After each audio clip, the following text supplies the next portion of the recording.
Hi everyone, I'm Dr. Trina Hinkley from The Expanded Self. Happy Wednesday. Welcome to this little video, which is part of the series of hiking as the microcosm for the macrocosm of life. So in case you missed my first video in this series, it's occurred to me for quite a while that hiking is very much like life, and I have had amazing opportunities to learn incredible lessons from hiking. So I thought it was timely, given our challenges with COVID-19, that I share some of those experiences with you. So today I'm going to chat about a couple of things, and one is who you travel on the hike or through life with, and the other is how you choose your tools and making sure that you have the right tools to help you on your journey.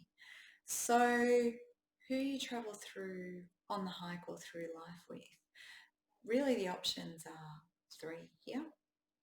One is to go on your own, one is to go with a group of people that you haven't met before, and one is to go with one or more friends who you feel really comfortable and safe with.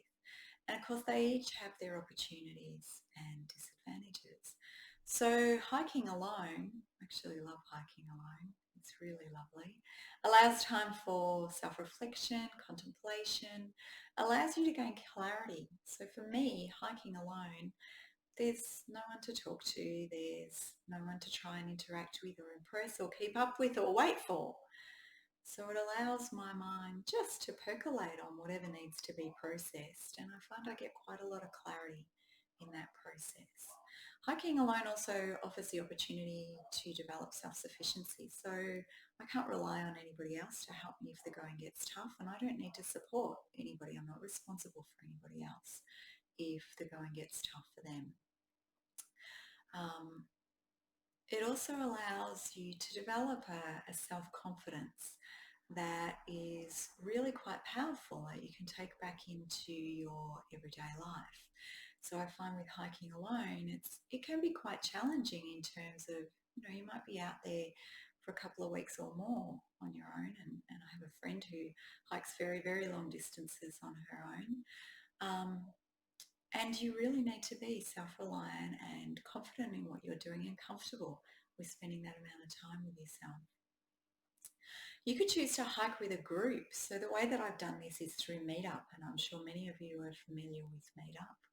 This is kind of like launching yourself into a party where you actually don't know anybody and nobody knows anybody, which can be really amazing and beautiful because you can meet some really interesting people. And generally, if you're hiking with a group of people, it's because you all love hiking. Most people are really into nature and looking after nature and that kind of value set. So that can be a really nice way to meet like-minded people. You can also meet people who are really different from you. So I've met lots of people who are visiting Australia from overseas. So it's really great to hear about their experiences, and lots of Aussies who've travelled a lot. So similarly, great to hear about their experiences. You can also meet people who have different worldviews, so they can challenge you a little bit, which is lovely. And the third group of people that you can hike with are close friends, is close friends. So this could be one person that you know really well, or a few people that you know really well. And this can be a really beautiful thing to do because hiking with these people, you know what you're going to get, you know what their hiking's like because you've generally hiked with them before. You know that you're able to rely on them if the going gets tough and vice versa. So it can be really supportive and nourishing experience. And so too with life, traveling through life, it's really good to have a mixture of time on your own, time with people you don't really know, and time with people you care about and are very close to. So spending time on your own, as with hiking in life, gives you opportunity for self-reflection, self-regulation of your emotion, of your energy, of your thought patterns and processes. It gives you space for self-care, which is really, really important. I know I sort of rave on about it a little bit, but I actually really believe in self-care. Um, Doing things on your own in life allows you to avoid over-reliance on others or dependence on others. It helps you to harness your strengths. If there's nobody there to do it but you, then you need to find a way to do it. It helps you think really clearly about how to approach a challenge and what resources you have at your disposal that you can employ to face that challenge. So it helps build your confidence and self-esteem in that way as well.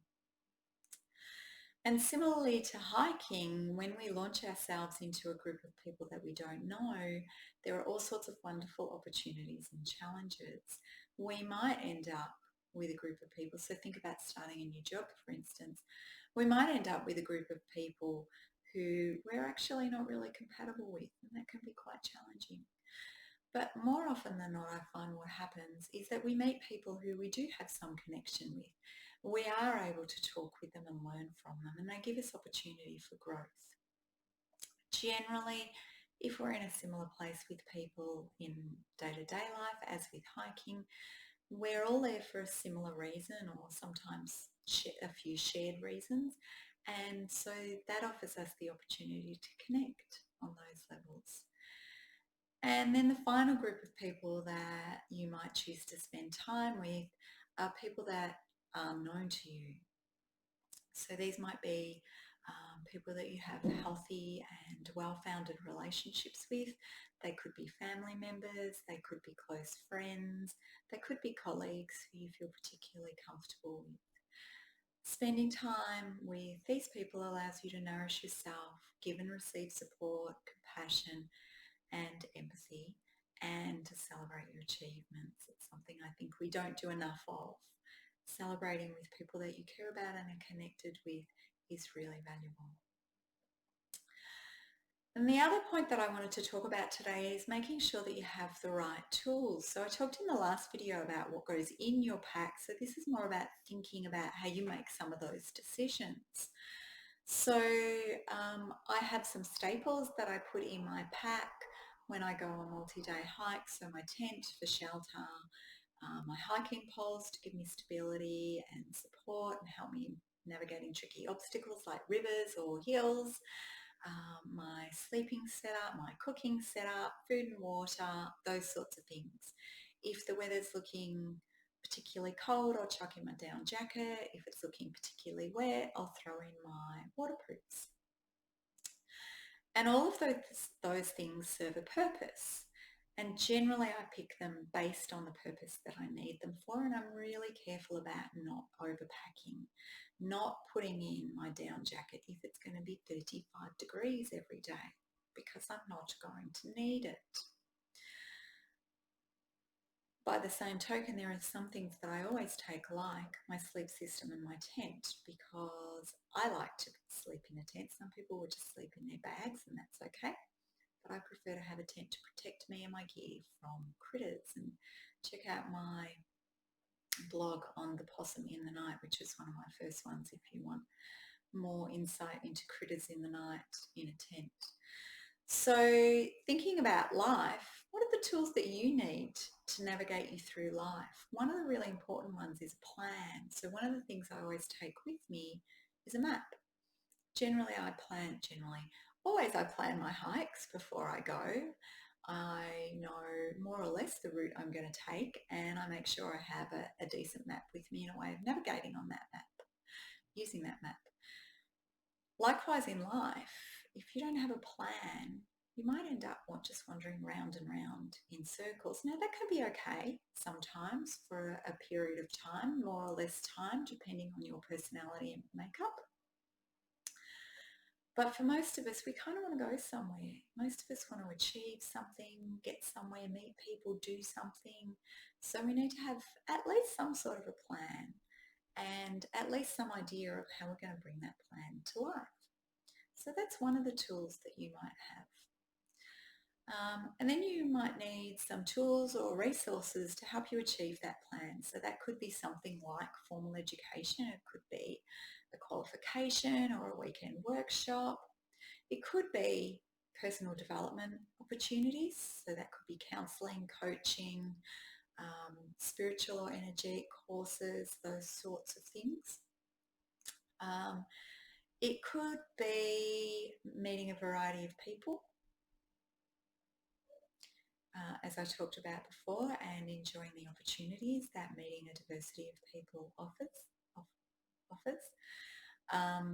It could be engaging in self-care practices, and I won't rave on about them anymore because I think I mentioned them just before. So whatever your plan is, think about what are the tools and resources that you need to actually bring that plan to life. And then the other thing that we really need to consider as we navigate through our adventures in life is support. What sort of support you need. Counselling and coaching can come in under this banner as well. And then, of course, there are people who we can rely on. So this might be family or close friends. It could be work colleagues, your supervisor, your peers, perhaps even your subordinates if you have those. Making sure that you have some time where you can connect with people who you feel really comfortable with and can be vulnerable with is really, really important, because vulnerability, being in vulnerability, is where we can grow. It's where we can evolve, is where we can step more into the fullness of who we are, is step more into our authentic selves. So just take a little moment to think about your life. Who is it that you're traveling with? And do you have a reasonable spread of alone time, new people and people you're really comfortable with? And what are the tools and resources that you need, that you're using to help you navigate through life, through your life's adventures, bring your life to life? I hope that that's given you some food for thought. Maybe COVID-19 isolation opportunities are a great time for you to have a little bit more of a think about your life, how you live it, and how you might want to live it, because they may not be the same thing. Feel free to check out my website. I'll put a link to the blog in the comments, and I'd love to hear from you. So reach out if you want to connect. Have a great afternoon, evening, or morning whenever you're listening to this, and I'll be back on Friday with meditation on hiking. Have a great day. Bye, everyone.